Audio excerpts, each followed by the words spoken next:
Awesome. Joe, we're back. Lovely to see you. And you? How are you? I'm good, thank you. Really well. Are you keeping well? Yes, very good, thank you. Good, good, good. This is going to be a fun one for me because I know nothing about this. I mean, I know a little bit. I wouldn't say that I'm an expert, but I know enough around what we're doing with Carrero. I've done a bit of research into it, but yeah. Let's chat. Yeah, I just think that this is something that's changing all the time. You see, talk about generations and generational gaps and Yes. generational ages and this and how they expect different things. But I just feel like every time I see headline, it's telling me something different, even to the point of where what like name represents different groups of people. So I can't Okay. wait for this because it's going to be all new to me. All right then. Well, should we start off then just having a quick look at how old you would be and what you are called if you are in different generations? I think that would probably be quite helpful. So, right, okay, we'll start with the eldest generation. So these people aren't necessarily in the workforce. So at the moment, there are probably 6 or 7, according to most people, generations sort of knocking around. Only at the moment, when we're talking about the workforce, we really concentrate on 4 of these because the first 2, they can be called traditionalists, the great generation, the silent generation, and they would be sort of your 79 to 123. I think the oldest person in the world is. Um, so they're your traditionalists. I mean, they probably aren't in work anymore, but they were, they've seen the wars, their use of technology is probably fairly limited. And actually, with all this, I would caveat it with we are making huge generalizations here. It doesn't apply to everybody. And we'll go on a bit later to talk about the fact that there was a Forbes study that said actually circumstance is more important than generation. And we'll cover that again once we've gone through the generation. So that is a huge caveat that we're making huge generalizations here. So then the next generation, and these people are in the workforce, are your baby boomers, and they are people that are 60 to 78. So you're more sort of traditional, what you think of your traditional leaders. And they're known as the baby boomers, which I just assume everybody knows, but they're post-war babies, basically. So everyone came home from war and started procreating. And yeah, I think things were a bit austere and people couldn't necessarily go out. It's a bit like the whole COVID baby thing, isn't it? So, it was that time. So baby boomers, yep, 60 to 78. So people that are starting to think about retiring probably, and definitely looking for more of a work-life balance. And then we have Gen X, the best generation, woo, because that's where I sit. Bang in the middle of Gen X, and that's people who are 44 to 59. And yeah, we hear a lot about Gen X. Gen X are the generation that are probably leaders in businesses right now, entrepreneurs. We'll talk about different leadership styles, but a lot of leaders at the moment will be Gen X. And then we come on to the millennial, which are also known as Gen Y, and that's sometimes where there's a bit of confusion. So so Gen X, Gen Y is Gen Z, but the Gen Y were born through sort of the millennial period, if you like, and they are 28 to 43. So is that where you fall, Liam? Yeah, I'm 37, so I'm sort of, There you go. yeah, You I are. know. I always thought myself as like an older one, slightly.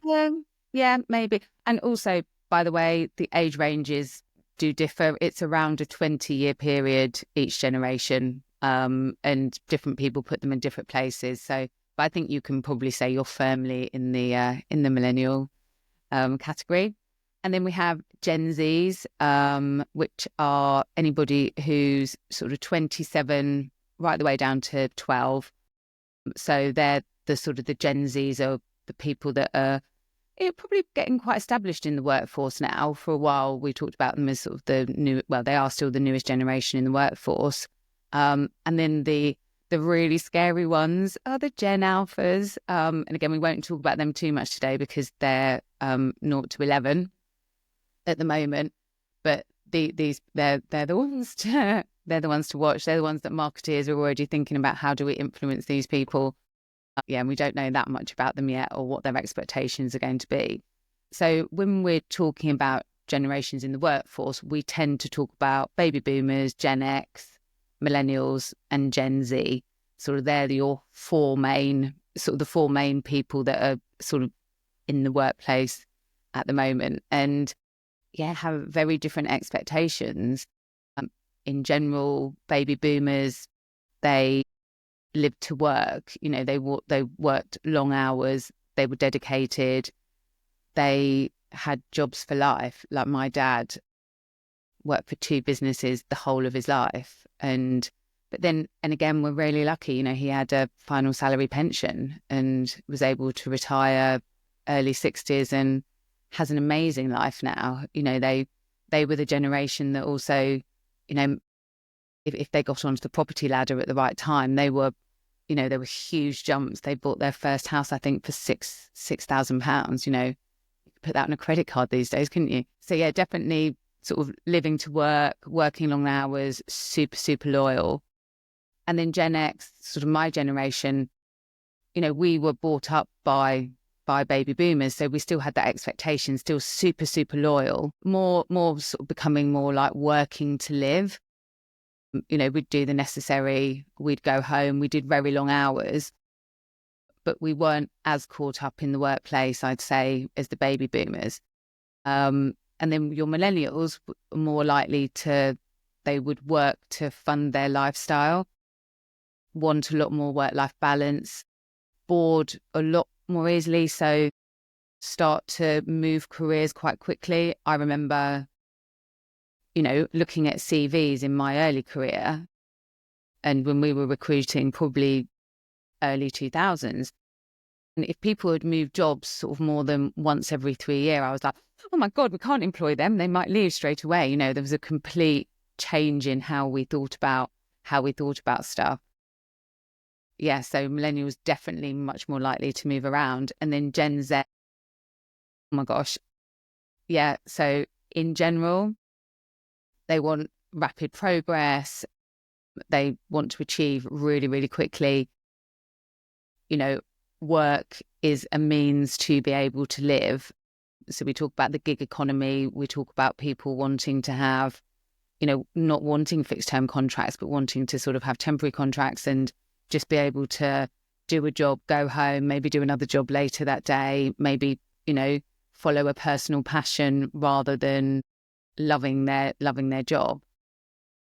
Yeah, and just finding a lot of new ways of working. So it's quite interesting when you think that possibly you'll have some baby boomers managing some Gen Zs. And so when you start to look, and again, generalizing, when you start to look, you can see how there could be conflict when it comes to expectations of work, if you like.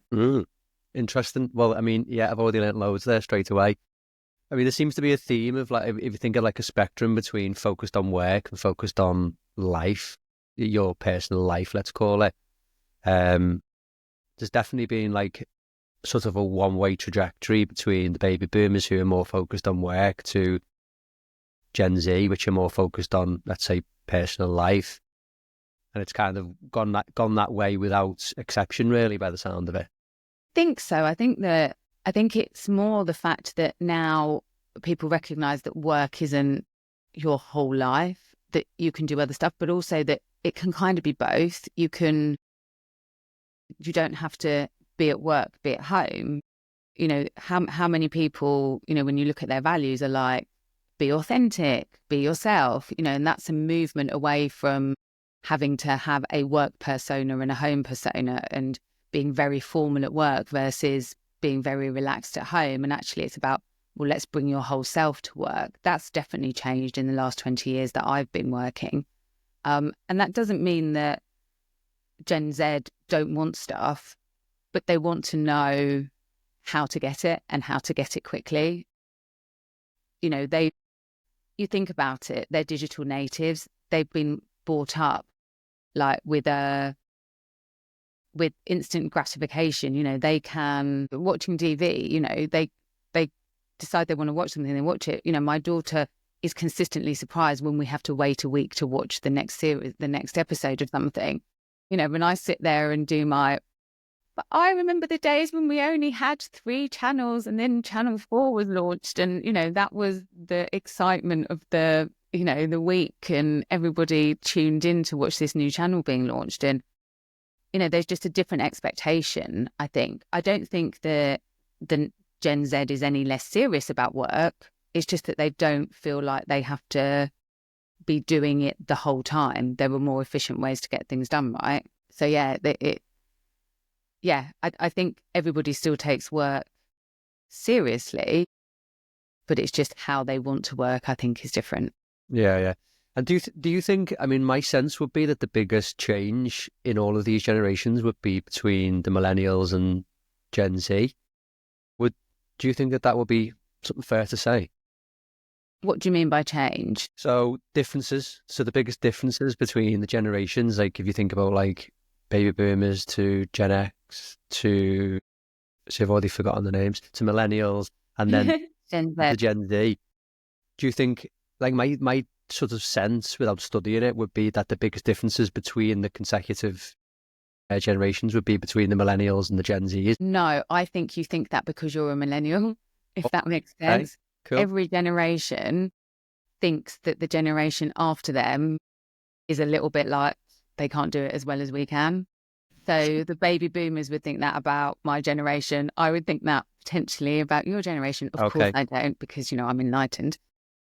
And you would think that about Gen Z. So there's always a bit of friction between each of them, not necessarily the biggest change. I suppose, and again, it's like there is like almost a step down. So in terms of communication, baby boomers in general will just know that they've done a good job. Whereas Gen X, we quite like to sit down and have regular feedback.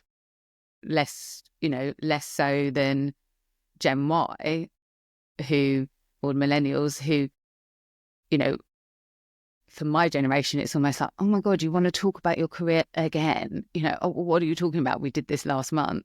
So millennials needed more, constant collaboration, a bit more direction, a bit more, just more communication. Whereas Gen Z, they want to be consulted. They don't want to be told what to do. They want to have an opinion on what it looks like, and they want to be listened to as individuals. And there is a huge movement, I've talked about it on this podcast before, I think, towards the individualization of the employee experience. So treating people how they need to be treated rather than everybody the same. And that comes from Gen Zs. That's us learning what the next generation want, but applying it through the workforce, because, a lot of millennials and a lot of Gen X people sort of think, well, actually, yeah, that is right. It's almost like eyes open. It's like, well, why shouldn't we be able to, why shouldn't we be given consistent feedback? And it's about leadership, understanding what those generations need. And then almost, you can look at people and see which generation they are and give them what you think they want in terms of that generation. But actually the best thing to do is sit down and talk to them as individuals, which is really where I come from. But it is important to understand, and again, from a workplace perspective, that a baby boomer is more likely to want structure and hierarchy around the way things are doing. Gen X, we're a bit more eye-rolly, I suppose. We have a bit more disdain for authority, don't necessarily like being told what to do that much. And then when you come to millennials in general, it's much more like, there was a lot during the time that when millennials were first into the workforce, it was about family values, and we need to nurture you and put our arms around you, and let's make sure that you're okay and your mental health is where it should be. And, I suppose that whole, there's a whole raft of businesses that have family as a value, and that's because that's what that generation needs. Gen Z is almost come a little bit away from that, because they feel like they're secure, they're quite secure, they're quite loved, they get validation from everywhere. And they expect that at work as well, but not necessarily as being part of a family, but almost sort of being part of something, having a bigger purpose and a wider purpose. It's not just enough to be or we're part of something, we're going to put our arms around you. It's like, but why are we doing this? What's our purpose? Where are we going? And wanting to feel a part of it. Give me a flashback to all my school reports. I was like an okay student. Yeah. I was like in B's, for example. But my school reports always said Liam is a good student, but he constantly needs reassurance. Oh my gosh. And it's funny, isn't it, when you start thinking about generations and you just, I read down all the stuff that are Gen X typical, and I'm like, oh my God, I am so typical of my generation. It's like, I suppose baby boomers much more keep opinions to themselves. My parents are very much like, no, people don't need to know, we don't need to share. The concept of social media to them is just like, why would you want to share your life? Nobody wants to know what I think. Whereas us Gen X people, Facebook was invented when we were in our 20s maybe. And, suddenly it's like, oh, we can share our opinions. People, we don't mind whether people want to know what we think or not, but we're going to tell them. And it became, you'd go to a meeting and you'd sort of want to share what you thought as well. There was that autonomy to be able to do it. The millennials, you guys, it's almost like, well, you just assume that your leaders will want to know your opinions. It's like your opinions are important. So you think that. And then, going on to Gen Z, it's like they actually know that you need to know their opinions. There's that sort of innate confidence that is like, well, no, this is what we should be doing. And again, you can see for a baby boomer or for a Gen X, when you're confronted with a Gen Z sort of being, well, no, we need to do it like this. You're like, well, what do you mean we need to do it like this? And, it's that, it's the whole thing around when somebody says something, I've had people in interview, in career conversations, and they're like, yeah, I want to be a director by the time I'm 30. And I almost feel, my first reaction because of my generation is, what do you mean you want to be a director by your 30? Like, don't you when I was younger, this is what I had to do. I worked, I got up at 6:30 in the morning and I worked till midnight. And, there's something about you that wants to go, no, these are the things you have to do to get to that position. And then there's another part of me that's, the right part, which is like, why? Why did I have to work like that? What was the point of doing all that? Yeah, it got me to where I was, and that was how things were done at that point. But why? And it really makes you think. I'm smiling because that was exactly my goal in my 20s. There you go. I mean, that if you would have asked me my goal in my 20s, I literally would have just repeated that back to you. I want to be a director by the time I'm 30. So funny. So thinking about hospitality then, like, yes, just like making it obvious for us which different roles and levels are filled by these generations at the moment. I mean, I suppose leadership, sort of, a lot of leadership would either be probably Gen X. Most leaders are probably falling into Gen X, or... When you say leaders, do you mean like the directors, basically? Senior leadership, yeah. So senior leadership, owners, founders, investors maybe as well, successful investors. Baby boomers are likely to be within board positions potentially. That said, there is a big drive at the moment, and as there should be, to sort of bringing sort of over 50s back into the workplace. And hospitality is just a great place for them to hang out. Fuller Smith and Turner, big pub group, they did a big recruitment campaign for over 50s with a business called Restless, which sort of looks at getting over 50s into work. There's some research, I think, by Restless that show that 62% of over 50s want a job to revolve around their life.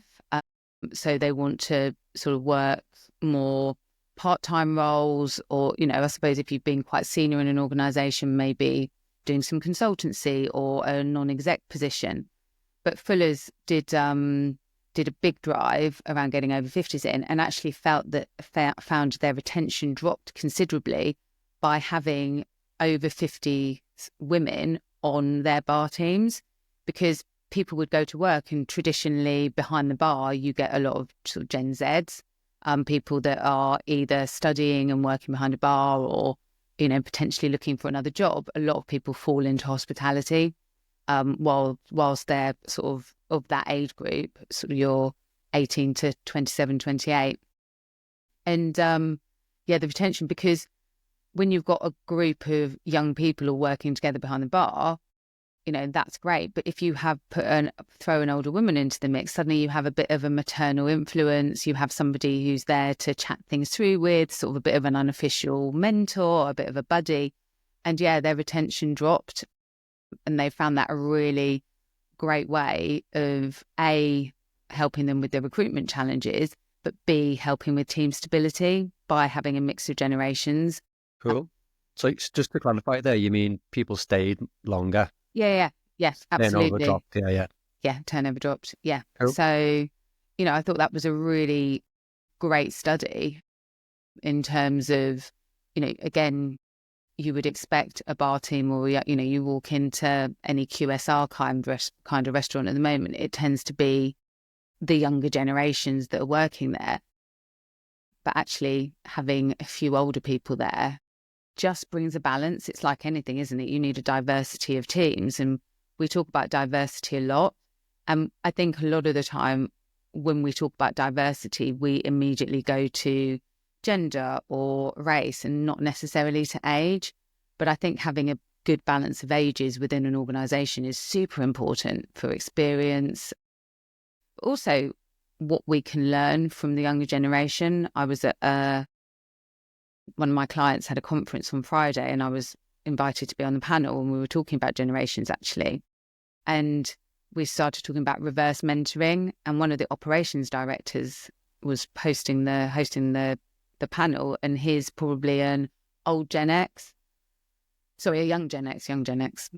Yeah, he's younger.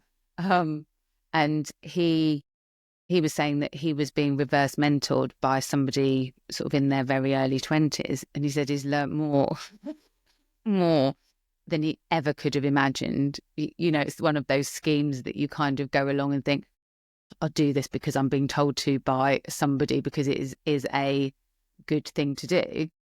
But actually, what you can learn from it is phenomenal. And when I speak to people whose children are in their 20s, you know, I learn so much from them about what this generation is like. A really good example, one of my friends, his son was working in a really well-known bar in Manchester. When, you know, he called him a couple of weeks later, he was like, oh, mate, how's it going? And the boy said, oh, you know, no, I've left there. He's like, what do you mean you've left? I mean, A, that is completely shocking to a Gen X person. What you've left without, well, like, what's that going to look like on your CV? Oh my God, like how are you going to explain that? You know, there's this whole thing that goes through our heads because of the way that we were brought up. And he turned around and he said, nobody asked me how I was, so I left. And to me, I'm just like, oh my gosh, that is amazing. But it is typical of a generation that will just vote with their feet, right? And they'll go. You know, they've been told by their parents, you can be anything you want to be, and whatever you do it's okay with us. That whole "we just want you to be happy" adage. You know, whereas baby boomers' parents said to them, you be loyal, you do as you're told, seen and not heard. You know, that was the messaging growing up.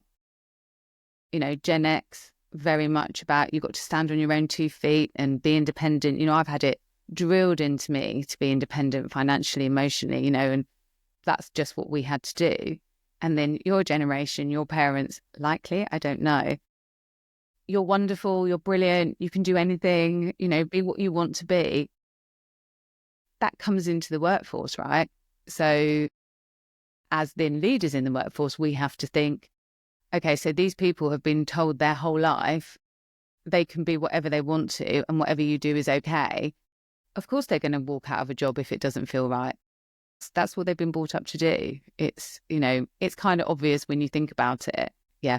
You know, and that's where, I don't know if this is true, actually. I heard it, the term snowflake. I think I thought it was because, you know, it melts quite easily. And that's a bit derogatory, isn't it? But actually somebody told me the other day it was actually the term is about every snowflake is completely unique and absolutely different. And that's how Right. Gen Z I see thought it themselves. was the same reason you thought. Yeah, like it was Yeah, a bit fragile. yeah, a bit fragile.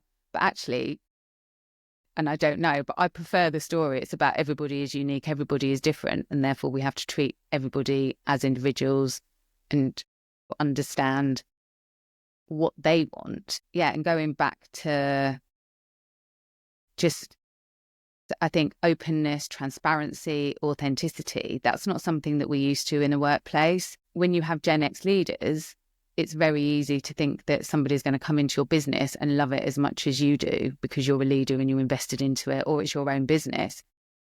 But nobody's ever going to be as invested as you are in it, certainly if it's your own business. And I was talking to an HR director the other day, really enlightened, and she was saying, at interview, I sit down and say, what are your ambitions for your life? How can we help you get there? Because it's probably, she knows it's probably, for a lot of people, it's not in that particular workplace. It might be. And actually, she says when she has that conversation at the beginning and throughout, people actually stay longer. Sort of conversely, because when you know that your employer has got your best interests at heart and will help you get to where you want to be, you're going to stay there until that point, or just stay there. Whereas if you have a pressure, which is, oh my God, the culture of, if I hand in my notice, that's the worst thing in the world, and I feel really guilty and really bad, and nobody's ever had a conversation with me about what I want, and they just really expect stuff from me and don't give anything back. It's so much more of a two-way street now. So I feel like I've really waffled on then. No, not at all. I I think people are going to get a lot of useful insights into what the generations expect. So I think we've covered that. We've covered what the generations are, the differences in their sort of mentality. We've also talked a little bit there about what they expect. So how you should have these conversations. But I think we should cover technology. Yes. And sort of the best way to actually have and carry out these conversations with people, because that'll, I guess, be wildly different, won't it, across the different generations? Yeah. So when, certainly from a Carrero perspective, so, your baby boomers, sort of your Gen X, they're more comfortable with doing stuff once a year, potentially stuff being on paper. They're generally Gen X, you're generally tech savvy, but it's going to be harder for us to embrace new platforms. I always say to my tech guys, I'm like, well, if I can do it, then anybody can. And also that's who we're talking to in terms of who's buying our software. It's people usually of my generation where, we're probably not as quick to embrace new technology, new trends. We will have embraced TikTok. We've probably embraced Instagram. Sorry, we haven't embraced TikTok. What am I talking about? We would have embraced Facebook. We would have embraced Instagram. We might have played with TikTok, but the only reason we're on Snapchat is because our kids are. It's not something that we're certainly not it's a bit like, oh, ping, what would that be? So, there's Gen X and baby boomers. We can live with whatever technology is sort of thrown at us, and we'll sort of adapt and we'll get around it. And we're a bit accepting that it might not be right the whole time. Millennials, however, they've grown up through the rise of the internet and probably had, I don't know what age you got a mobile phone. Can you remember? Just thinking back to kind of school years, I was definitely in secondary school. I had one of those big Motorola's to start, and I was probably about 12, 13, yeah. Okay, yeah. So, mobile phones didn't even, I was working before mobile phones existed. I think I got my first one at like 23. So again, you can see that difference, that's not something that comes naturally, to say it's still, it's very different. And like millennials, you'll expect technology to streamline your work and communication. You're much more Gen Y with millennials. You have an expectation around technology. But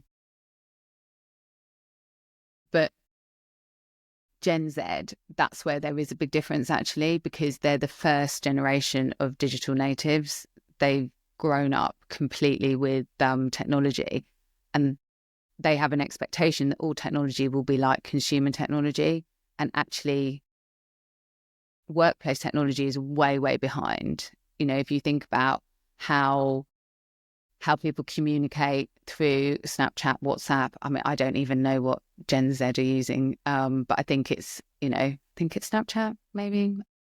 But they're, the way they communicate, it's fast, it's instant, it's on demand. And look, Generation Alpha, they will look at the platforms we're using now and they will just laugh because, even what I'm seeing coming into the workplace now in terms of just being able to get on your phone, ask a question and be able to get the answer without having to go into some kind of intranet or some kind of central portal to go and look through a load of documents to find what I'm looking for.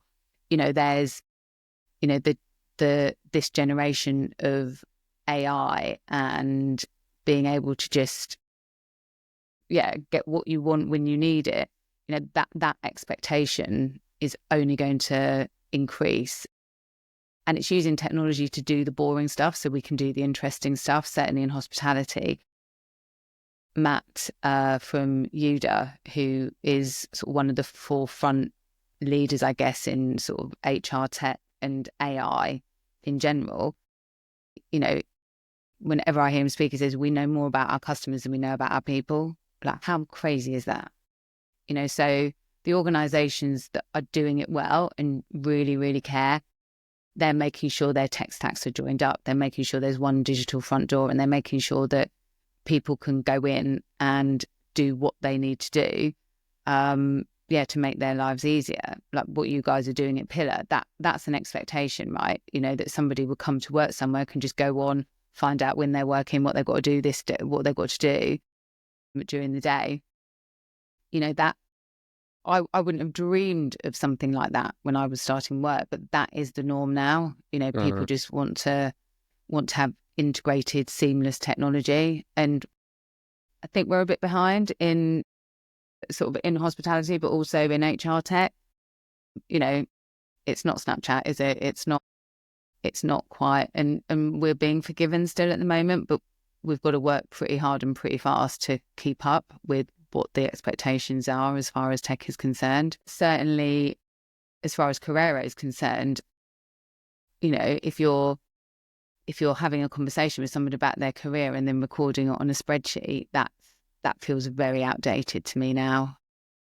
It's about people being able to go online, say what they're thinking, and we are all about not the technology. We're about having the conversation with the technology and wrapping that up. So, it's about giving people their voice, and channeling that and understanding what we want to ask them, being very careful about what questions we ask them. The speed of information that's coming into people every single day is phenomenal. So, I always say to our clients, be very careful what you're asking people because you have a limited time and a limited resource. And so ask people the right questions to get what you need from them in terms of sort of their performance and their aspirations and that kind of thing. And, for leaders, it's about what's the framework for this conversation? And can I just pull that up on my phone and have that conversation, press a button, it's done. Now the organization is aware of it. So I'm sharing this information with everybody.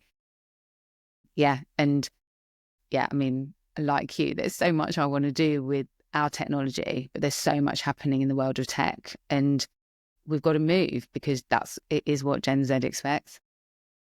So I guess to wrap up, the theme I'm kind of getting is we've covered all the differences between the generations and things like that. And I guess from a tech point of view and a sort of career advancement point of view, which obviously the whole sort of point of Carrera, as younger generations come into the workforce, they're going to be making judgments about the business and making decisions about the business more and more so based on the tech that is used for everything, including career conversations. So if you're expecting to hire Gen Zs and soon Alphas and you're still doing your yearly one-to-ones on either an Excel sheet or just sort of paper written down and then scanned to them and they've got to save it somewhere on their desktop or whatever, it's just not going to fly, is it, for a lot of these young people? No, not at all. You know, and it's, people want feedback when they want it immediately, and they want it when it suits them. They don't want to wait for a business to say, now's the time that we're going to sit down and have a conversation about your career. They want to be able to update things as and when it happens. They want to be able to, you know, they've completed a goal. They want to be able to go into a system and tick it's completed and get somebody saying, yay, well done, what's next? You know, things are moving so quickly, and the pace of change and the speed of information coming through is so quick now. We definitely just have to keep up with that.